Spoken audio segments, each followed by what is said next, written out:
I just have one question today.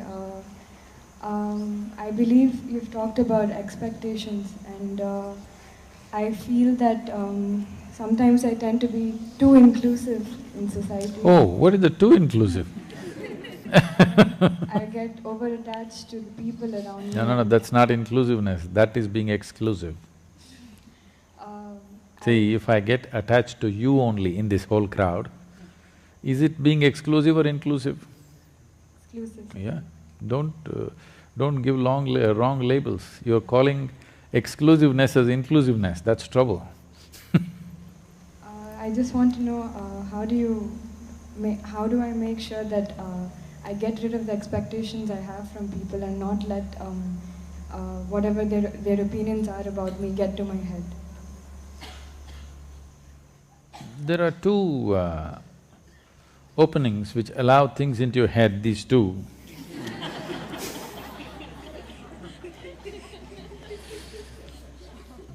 We can make Isha earplugs if you want. I didn't know there was demand for it. Our craft department can make Isha earplugs. Very organic, cotton ones, wooden ones, or just groundnuts, 2 groundnuts. High protein earplugs we can advertise. Now, what you call as attachment is a natural consequence of exclusiveness. The moment you choose between one and the other, getting tangled up with it is natural. See, we've already gone through this today. We accept both filth and fruit, but when it comes to eating, we choose the fruit. This is a choice we're making. When it comes to physical activity, we choose. But when we just sit here, where is the need to choose? For a specific activity, choices are made. But for the rest of the life, there is no need to make choices every moment of your life. Inclusiveness means this. Inclusiveness does not mean you have lost your discriminatory sense. You have your discriminatory sense. Your discriminatory sense is useful only for performing action, not for being here. For being here, you need not be discriminatory in any way. To be alive, if you discriminate, it will not work. But to act, you need discrimination, otherwise you cannot act sensibly. So this problem of getting attached or overly attached to one will naturally lead to another consequence of having deep aversion to many others. See, to balance your so-called love with one person, you will have to have deep aversion to a whole lot of people. You can't stand them. Please carefully watch and see, this is how it's working. Whether you're… maybe those people with whom you have aversion, you may not notice it unless they happen to be around you. You have aversion, but because they never came near you, it's not felt. But if they happen to come here, you will feel it, because this balance is always happening. Now, your expectations about people, this is not just about people, this is everything. What is the source of all human misery on the planet? Life is not happening the way I think it should happen. Is there any other cause I'm asking? Life is not happening the way I think it should happen. This is the only source of misery in human life, isn't it? Tell me, is it easier to change your thinking or the world?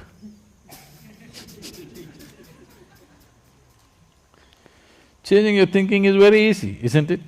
And first of all, now, when what you think is so important for you, have you taken this faculty of thinking into your church?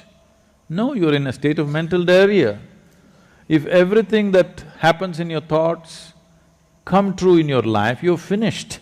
Fortunately, they're not coming true. My blessing is, may your dreams not come true.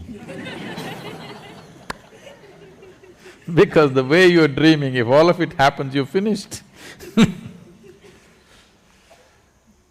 Because your expectation is coming from a very limited picture of life.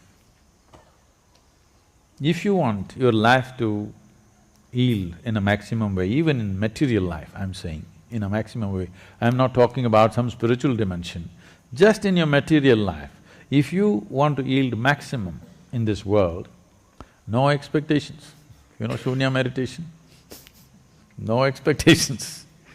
No expectation does not mean you don't have an orientation. It is just that you don't…